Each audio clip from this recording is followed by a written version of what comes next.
The world faces many challenges: war, poverty, illiteracy, and of course, unemployment.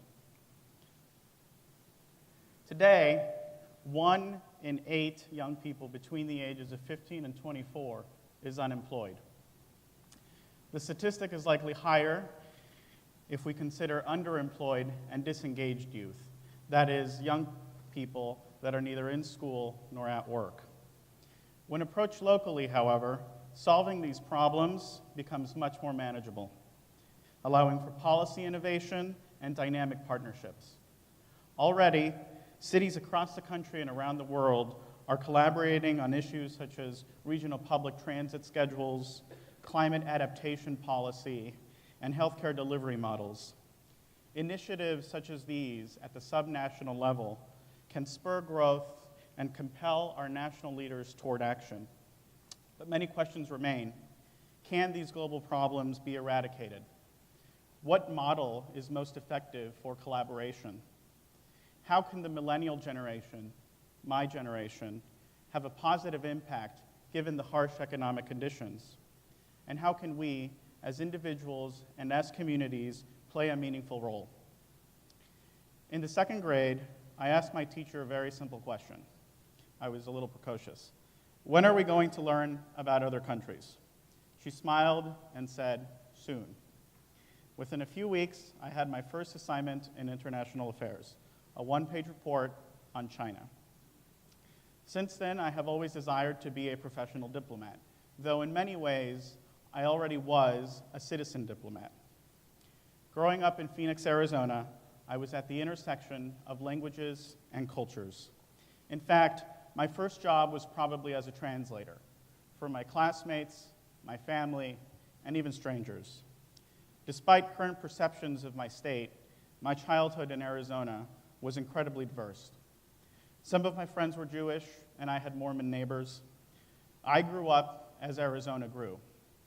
Immigrants from Central and South America, Southeast Asia, the Middle East, and the Balkans changed the demographics of my neighborhood and the characteristics of the state. Family vacations and the occasional school field trip exposed me to most of the Southwest and the United States, but I wanted to see more. I had this opportunity the summer before high school when I toured Germany, Austria, and Switzerland with the Phoenix Boys Choir. The tour was more than singing in some of Europe's most exquisite concert halls and visiting iconic cathedrals. As cultural ambassadors, our itinerary included meeting with local officials and firsthand immersion in Central European culture by staying with host families. The experience prompted me to seek other similar opportunities, and in 2005, I applied to a reciprocal summer exchange program through Phoenix Sister Cities. A few months later, I was selected as a youth ambassador to Chengdu, China. Life can be poetic in many ways. I spent 3 weeks in Chengdu, exploring Sichuan province, one tea house at a time, avoiding the spicy food, attending classes at No. 7 high school, and getting to know my hospitable Chinese hosts. I returned to Arizona a better student, a more independent son, and a motivated global citizen. The youth ambassador experience did not end there. I hosted my Chinese brother in Phoenix for 3 weeks, exposing him to the very best of Arizona and American culture.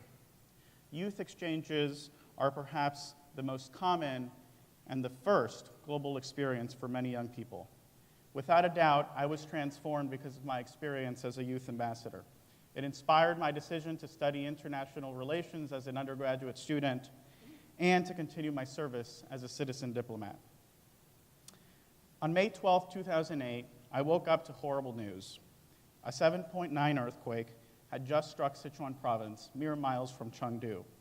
Already, 19,000 were dead, and thousands more buried under the rubble of collapsed schools. I immediately thought about my Chinese friends at No. 7 high school and tried to contact them. Several agonizing hours later, I finally heard back. They were fine. The earthquake and its aftermath were a turning point in China's governance, from its emergency management procedures to its building standards.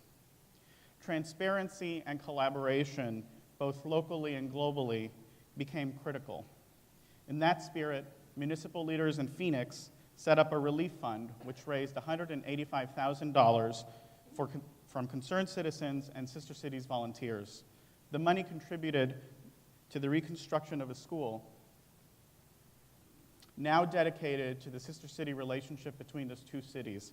This is a physical symbol of compassion, friendship, generosity, and gratitude. The experience made me realize that Sister Cities provide a powerful platform to heal, shape, and change our world. Sister Cities exchange ideas and build relationships to promote business and trade, youth and education, sports and culture, community development, and public-private partnerships. This resonated with me because it was intrinsic to my worldview, which was cultivated by my diverse upbringing and my coming of age in an increasingly globalized world. Later that summer, I presented myself as a candidate for the Board of Directors of Sister Cities International as youth representative. I was fortunate enough to be elected and then re-elected 3 years later as the young professional representative, my current role today. I am beginning my 5th year of service, and I can't even begin to tell you nor calculate the impact this opportunity has had on me. The global experience has been truly unparalleled. Citizen diplomacy efforts are at the core of my personal and professional development. My story of global service is not unique. Indeed, millions of other stories are a testament to the power of the Sister Cities network. Citizen diplomats believe in the value of relationships, the important role of dialogue, the efficiency of local government, and above all else, the promise of peace and prosperity. There are simply no excuses for not getting involved in our world. The opportunities exist, especially within the Sister Cities network. The practice of diplomacy does not require a security detail or a signing ceremony, but rather ambition and patience, curiosity and commitment, empathy and honesty. The world is not getting any smaller, nor is it getting any less complex. There will certainly be risk-taking and failure every step of the way, but that must not deter us. Fear of the unknown, the foreign, the new, and the different cannot paralyze global engagement. We are connected through trade and through the internet, through our families, through our anxieties, and through our dreams. Each of us has a desire to understand the world.